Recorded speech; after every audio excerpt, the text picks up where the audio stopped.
बिहार में जिस तरीके से अपराधियों के मनोबल बढ़े हुए हैं, आए दिन जिस तरीके से लगातार अब पुलिस प्रशासन भी उससे बचती हुई नज़र नहीं आ रही।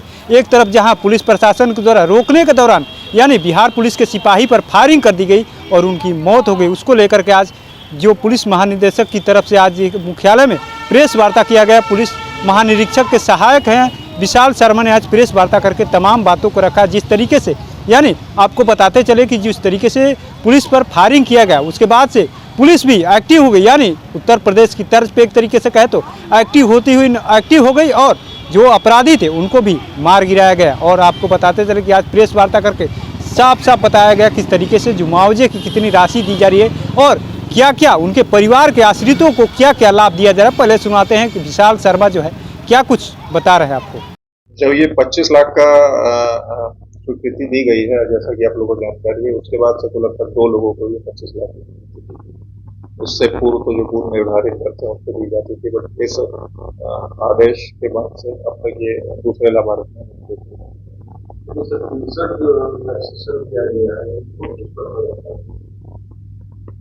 ये रिलैक्सेशन दिया जाता है। ये बेसिकली सिपाही के पद के लिए और लिपिक के पदों के लिए रहता है, तो उसमें ये रिलैक्सेशन देते हुए कार्रवाई की जाती है। मोस्टली उसमें जो मैक्सिमम मामले रहते हैं उससे ठीक रहते हैं।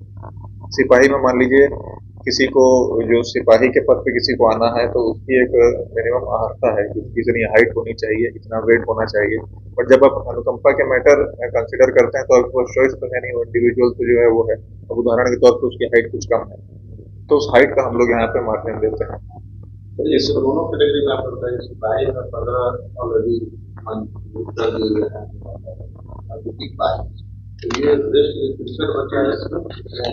नहीं, ये तो मैंने बताया कि फॉर एग्जांपल हमारे पास जो मैटर आए तो उनमें 15 आश्रितों को तो सिपाही के पद पे डायरेक्ट निकल गए। मार्जिन के मैटर्स अलग आते हैं इसके अलावा। तो इस प्रकार से टोटल जो है मार्जिन और ये अनुकंपा के मैटर्स को जोड़ते हुए टोटल 116 आश्रितों को अनुकंपा के आधार पर नियुक्त किया गया। हाँ, अनुकंपा के कई कांड भी लंबित चल रहे हैं जो कई वर्षों से आश्रितों को मदद नहीं मिल पाता है, होता है क्या लापरवाही? ऐसा कोई मामला नहीं है कि कई वर्षों से लंबित चल रहे हैं मामले। कभी कभी यही होता है किसी जो आपको अनुकंपा का प्रोसीजर है, प्रोसीजर के अकॉर्डिंगली कुछ डॉक्यूमेंट्स को देखना होता है, देखते हुए की जाती है। मान लीजिए किसमें किसी प्रकार की डॉक्यूमेंट में त्रुटि उत्पन्न हो जाती है तो उस त्रुटि के निराकरण के बिना ये कार्रवाई नहीं की जा सकती है। तो ऐसे मामले होते हैं तो उसको हम लोग टाइमली अवगत कराते हैं, पर टाइमली अवगत कराने के बाद जब उसका त्रुटि का निराकरण हो जाता है तो अनुकंपा के लेवल पर फिर से कंसिडर किया जाता है।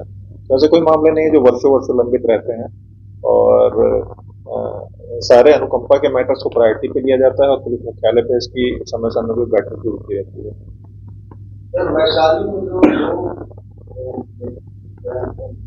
मारे गए बात को अंजाम देने के लिए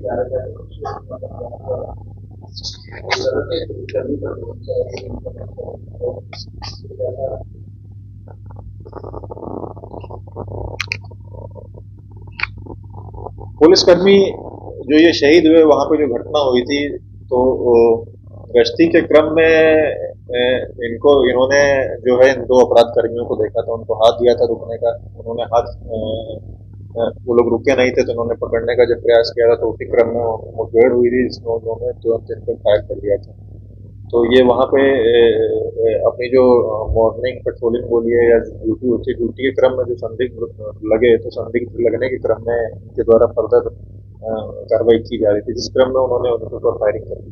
फायरिंग के बाद वो लोग ये घटना को अंजाम दिया उन्होंने। इसको लेकर के एसपी वैशाली के द्वारा भी प्रेस अपडेट्स जारी किए गए हैं, तो उसमें इस प्रकार की तो अभी तक कोई पुष्टि नहीं हुई है। अपडेट्स तो उनके ऑफिशियल हैंडल पर भी अवेलेबल हैं और बिहार पुलिस के ऑफिशियल हैंडल पर भी शेयर किया गया है। तो जो फैक्ट्स उसमें हैं उसके अलावा कोई अभी अतिरिक्त फैक्ट किसी बड़े गैंग से या कोई बड़ी साजिश का इस प्रकार का कोई फैक्ट अभी सामने नहीं। उसका सर वो हम लोग डिटेल शेयर कर लेंगे ग्रुप में, क्योंकि वो काफी डिटेल में है तो डिटेल में नहीं। ये सारे जितने भी पुलिस कर्मी हैं सभी का एसबीआई में ही अकाउंट है। तो एसबीआई में अकाउंट में जो मैंने डिफरेंट श्रेणियां बताई सिल्वर से लेकर प्लेटिनम तक का, वो डिपेंडिंग ऑन उनकी सैलरी क्या है वो उन परिधियों में रखा गया है। तो वो हम डिटेल्स आपको शेयर कर देते हैं और ये सुविधा सारे पुलिसकर्मियों को मिल रही है। तो आपने सुना किस तरीके से विशाल शर्मा ने साफ साफ कहा है कि जो भी आश्रित है उनके परिवार को इतनी 25 लाख की राशि दी जा रही है और साथ ही नौकरी को लेकर के भी तमाम बातों को रखा है और उन्होंने जो पुलिस प्रशासन व्यवस्था है वो तमाम बातों को रख एक एक करके रखते हुए नजर आ रहे हैं। तो ऐसे ही तमाम अपडेट से जुड़े रहने के लिए इनसाइडर लाइव देखते रहें।